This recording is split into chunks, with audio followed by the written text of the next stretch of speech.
One thing you should check is your lint trap. And no, I don't mean this thing. What you should be checking at least once a year is the vent duct.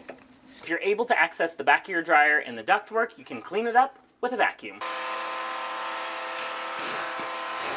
This is also a good opportunity to clean things up behind the dryer. Just be sure everything is properly connected before you run your dryer again. Clogged ducts can make your dryer run less efficient and can potentially be a fire hazard. If you can't access the back of your dryer, you can actually purchase a cleaning kit. A vent cleaning kit will give you the tools you need to clean your vent from the exterior.